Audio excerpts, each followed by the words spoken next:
Yes, and hold it. Ah. Motion. Yes.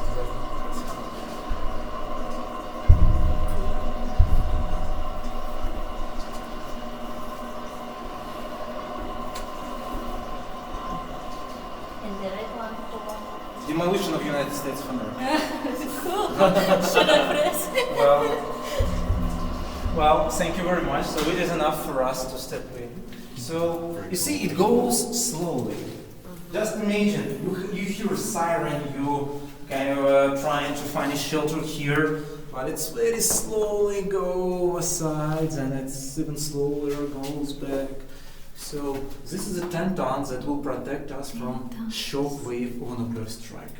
But nuclear weapon has another effect. It's a contamination, radioactive dust. That's why people should wear gas masks and walk in a radioactive environment. And bunkers, as well as shelters, should be protected with hermetic doors. So this one, so it's much lighter. It's just 1.5 tons that we can open, but well, this was a shaft, also with a staircase, with elevator. That unfortunately doesn't work properly. That's why we can't use it. And at the same time, this was a place for airways to supply bunker with air. You see different pipes, different ventilation systems. We have few of them. Now I'll set one in motion to make air in the shaft a bit more fresh. So that's you feel humidity, yes, in the air. Down there we will feel it much more. So it's a very humid place. And now it's not suitable to store documents there. It's a passive system. This is an active system, so we need to set it in motion with the help of electric driver. So you see the shield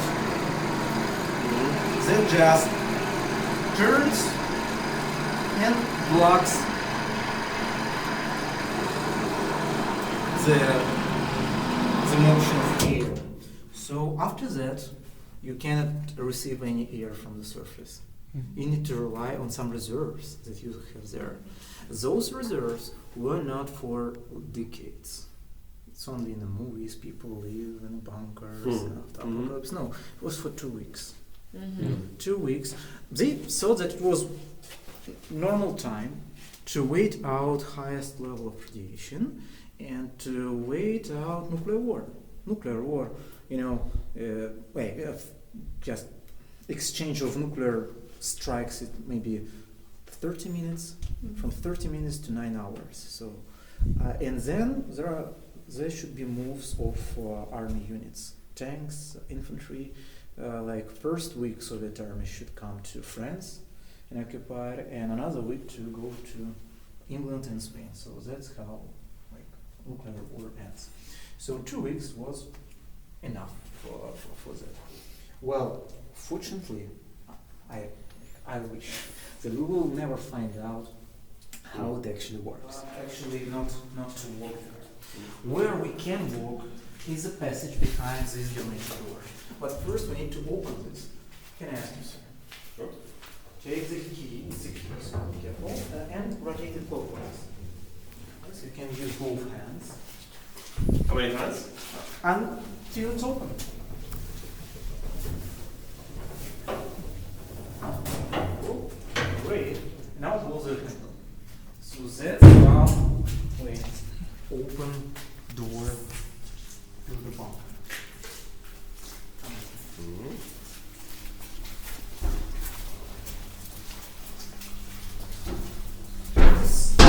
This was main walking passage of the bunker, and it connected different rooms. First room to the right was a place for oxygen balloons and accumulators. That part of reserves that should Say oxygen balloons. yes. We still have this system, some part of it that works. And come with me, please. I'll show you.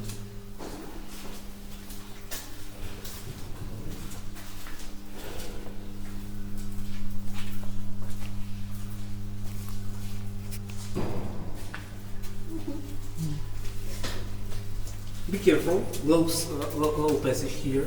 Watch your head.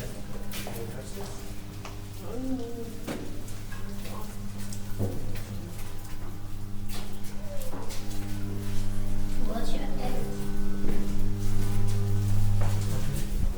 Come closer, please. It is completely safe, so you can push and turn any button you like. This is a control panel of conditioner. Very primitive device, but very efficient.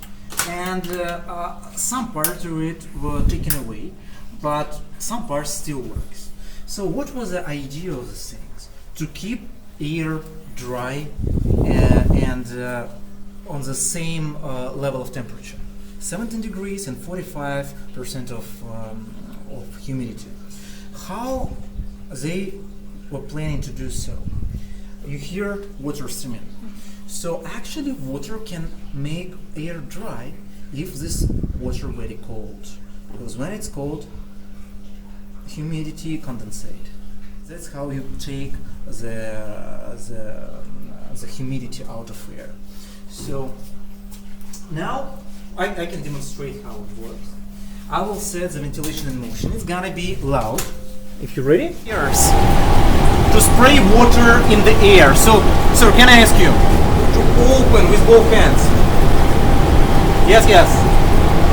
More.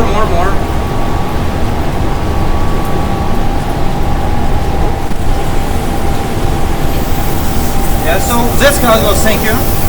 So now this water is not very cold actually because we don't have cooling system. It was taken away. That's why actually now this stream won't make air more dry. It will make it more wet. Yeah. So that's how we can actually. But this was actually very simple, but it was kind of beneficial. Was a system for normal peaceful days. In case of emergency, when you have no air from the surface, you need to rely on the oxygen that you have already here. And you have to rely on regeneration of oxygen. That could happen here. You can see that green buckets. It's I don't know exact formula, but the idea was that the material inside consumes carbonic gas and produce oxygen. But of course you need to move air through this thing. So to move air you need to use this handle. Can I ask you? Yes? Take the handle please and rotate it this way, both hands. The idea was the longer you move, the longer you rotate, the longer you blow. Wanna try? It was a central system. Here we can see white box that was a kind of emergency oxygen box for every room. Actually, once again, not oxygen, but regeneration of oxygen. Now it's empty, but there was very toxic materials that could turn consume carbonic gas and produce air. The only problem with that box is so if water goes in and connects with some material, so it can inflame.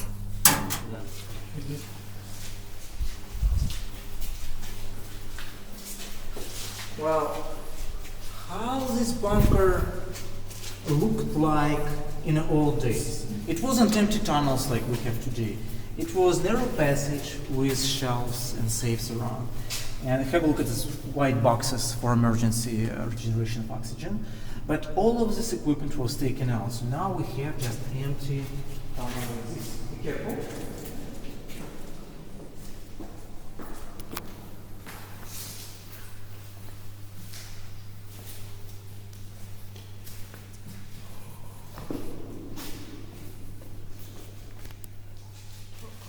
The iron rod through the holes and then put the plug and hope that it will save you from underground waters.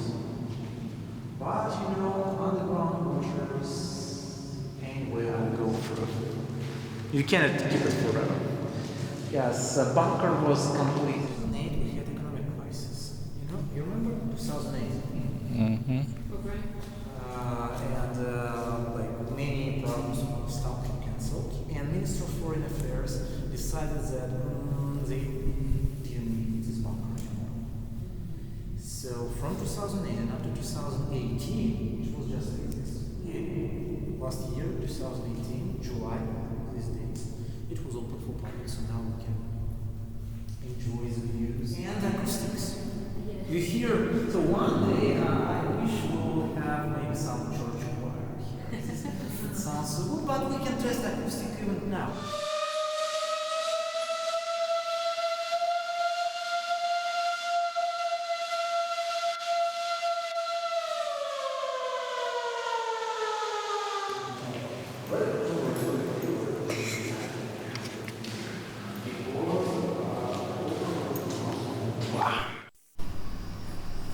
Well, but first, what every bunker and every shelter should have: dosimeters in the case of radiation. So you see, in the 50s, dosimeter was this size. Then with time, it was getting smaller and more efficient. And like in the 2000s and 90s, we use this one. But let's try the thing from 80s, the one that they used in Chernobyl, for instance. It works like Geiger counter. Yes, we can choose different regimes. So this is for real nuclear war. But here in the bunker we have almost zero level. So here 40 meters underground, no particles goes. Still some particles, but not that much. So we will put it to the most sensitive regime. And now we will hear clicks. One or two. Depends on who will test first. So can you repeat? Nothing. Nothing. Well, You clean. there is, well, I should check this. It's clean. So can you lift your feet, please?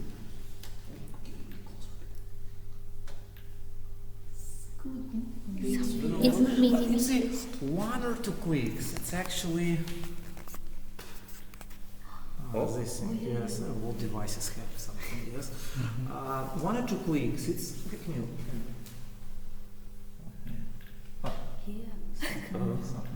But it's actually, it's very, very low level. In the 20th century, people loved many radioactive things. And then, in the end of the day, you check it. Yes, you need to check it. To check it, you need to look through the pipe on the bright light, and you will see a scale. Can you see? Oh, yes. From 0 to 50, and there should be vertical lines that will mark the dose that you have. Yeah, it's around 10. 10 Roentgens. So what about you? Yeah, 10. 10. So 11? 11. So who's bigger? I have 20. 20. So, well, but is it Russian officers, Soviet officers had certain answer. It's a cool device that helps you to calculate many numbers with nuclear attack for how long the radioactive cloud will go and other things. But I like this table. Have a look at how many people would die with what radiation dose. It starts from 50. 0 dies on the 4th day, on the 4th days, on the 10th days. Then deaths toll started from 75 Roentgens. First 4 days, 2%. Then another one. And then it goes, you see, with 100 Roentgens, you, like 5% of person will die. That was assistance for officer to calculate how many soldiers he will have in first 4 days, 10 days. Sure. So different people got different doses. It depends on first how long you're there and how is level of radiation that you have around you. So level of radiation in the most dangerous part was about 15,000 Roentgen. seconds. Oh, that's So, off the chart. Yes, if you, that's why people who were clearing the area, they were allowed to do so in 90 seconds.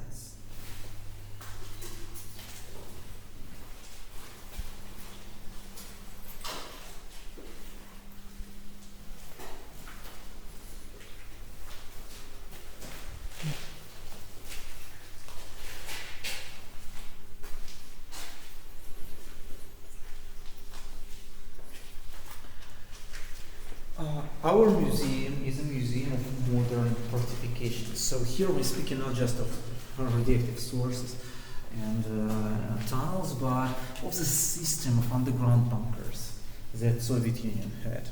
Needs to say that most of such bunkers are still secret. We can share information only about the ones that you can see here on this map. It's very fresh. It was released just months ago. Our researchers made this. It's based on facts, on the documents that we got from archives. So it's very, very, it's so there is no tales or some bullshit. So this is our bunker, Bunker 703. That used to be an archive of Ministry of Foreign Affairs. But maybe even more famous one is number 42. So how does it work? So I take one phone. It's a Soviet time mobile phone. Yes. As mobile as long as your cable goes. So you take the phone and rotate the handle and have a look. It's and goes. So we need to pick up receiver number 3 and hold the key to speak. Can you hear me? Can you hear me? Connect number 10 with number 1, please.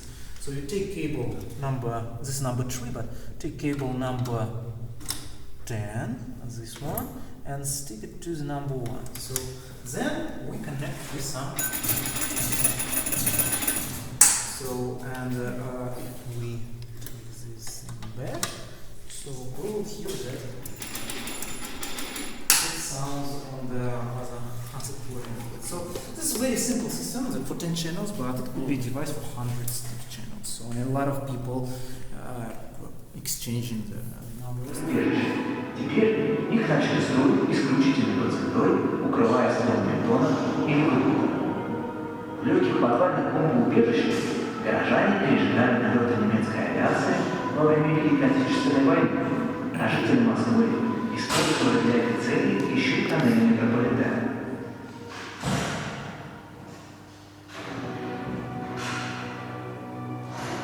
Незадолго до начала войны в Советском Союзе начали появляться и первые стратегические подземные объекты.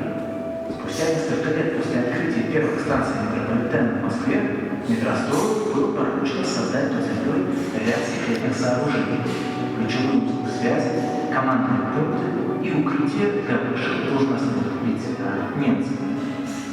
22 ноября 1941 года Государственный комитет обороны постановил в самые сжатые сроки построить подобные бункеры в Горьком, Ярославле, Казани, Ульяновске, Саратове и Сталинграде. Из Москвы в эти города были спешно переброшены сотрудники метростроя и необходимое оборудование. Особое внимание отводилось подземному строительству главной запасной столицы в городе Куйбышеве.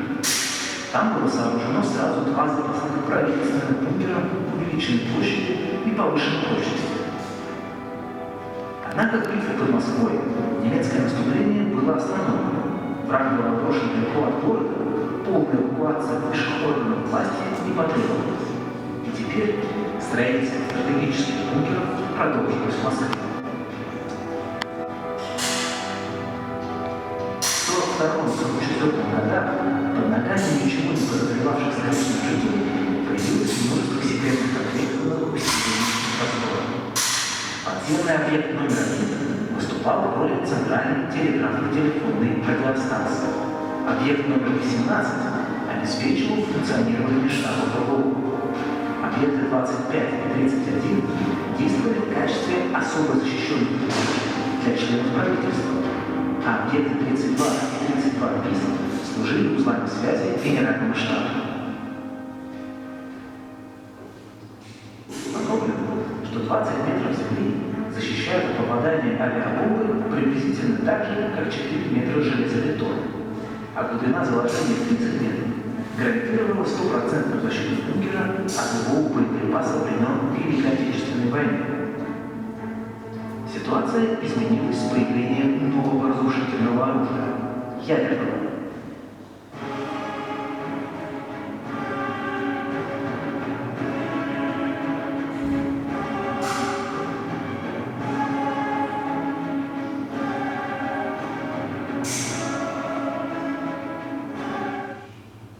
Сейсмовзрывные волны от ядерного взрыва распространяются в грунте и причиняют серьезное разрушение. Оставалось надеяться, что вероятный противник не сумеет нанести прицельный ядерный удар по всем бункерам сразу. Закрытый способ строительства через замаскированный шар с длинными подходными тоннелями также помогал предотвратить прицельное уничтожение стратегических объектов. Поэтому и в конце 40-х, и в начале 50-х годов секретные бункеры продолжали строить с расчетом на прямое попадание обычной авиабомбы или на воздушный ядерный взрыв над городом. Продолжали развиваться и другие направления современной фортификации. В последние десятилетия советской истории некоторые стратегические объекты удалось скрыть в недрах воздуха. Просто закопать на глубины свыше 100 метров. Однако точное устройство и местоположение подобных наиболее современных фортификационных сооружений до сих пор остаются под грифом секрета. Однако большинство подобных спецобъектов продолжают до сих пор использоваться государственными ведомствами. Поэтому, несмотря на снятие секретности с проектных документов, посторонние лица спуститься туда не могут.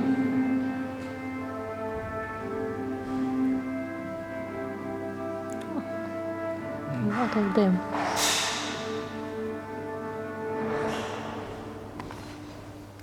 Well, vehicles and infantry goes forward. And the Soviet army and Russian army still equipped with this gun, Kalashnikov gun. It's very popular in the world because of its simplicity. Every 10-year-old kid can disassemble and assemble it back in a second. So, does anyone know how to? So first, just roll the neck. Then put down the switch. And check for a bullet. If no bullet inside, you can continue. And just fire. It's simple. And so that's all you should do to take it apart. And then the same on the it is not active thing, so the active thing should have kind of a needle to actually hit the shell.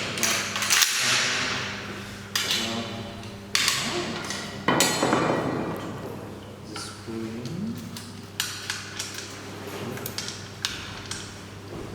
And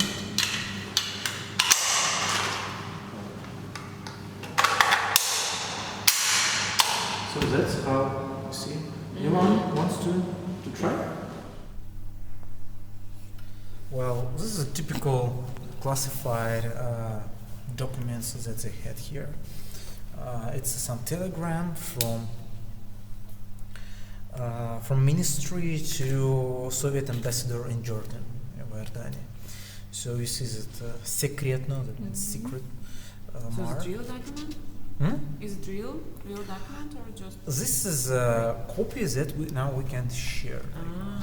We can show, but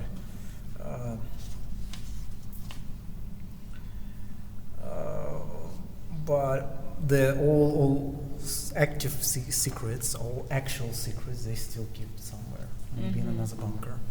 But this one finished its duty in 2005. You see the documents towards this bunker. You see, this is a document from the chief of department to the minister that I report to you that on the 1st of January of 2005, underground waters start to get through the walls of object number 2. Is this one, object number 2. So this should be somewhere object number 1. See, it goes slightly from this level to another pyramid floors.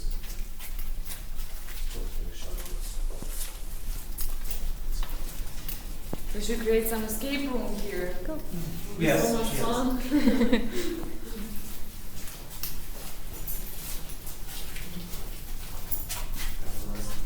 So this is the door from the bunker, but unfortunately this one is locked. Not only with this little lock, but with much bigger locks from the other side. Because people who care about the security of other side they don't want to let us there. So, and we can What's hear. the sound of it? This is a wind. But what is behind this door? It's a tunnel. We have a picture. This is the exact door from the other side. This is a tunnel that lays behind there. But it's not passenger tunnel. It's not for passenger trains. Because in a normal passenger metro, it has a train every minute in Moscow. But we can stay here for 3 hours and hear nothing. Maybe once a day, twice a day, there is a train. Because it is not ordinary passenger line. Of course, it's not a secret government second metro, but what is it? This is additional service line that connects two bigger lines. The green one, you see Paveletskaya, Novokuznetskaya. You can see the ring line. So only wind goes there. So Oh, this is wind? yes, this is wind. If there was a train, we would hear it definitely. So it's very loud. But here, have a look where we are. So there is one line, there is another, and there is a tunnel between two of them. Second there. Yes. So when we as a passengers need to change lines, we walk by passage or use an escalator. But if you need to move train from one line to another, you need to have this curve from one to another. This was, but at the same time, this was a way to supply the bunker and be evacuation road from here. Was it an evacuation route? Yes. Like it would come here, pick him up, and then. Yeah. Unfortunately, it's locked, so it would be beautiful, yes, to walk by the rails to Paveletskaya station. But unfortunately, no, we have to walk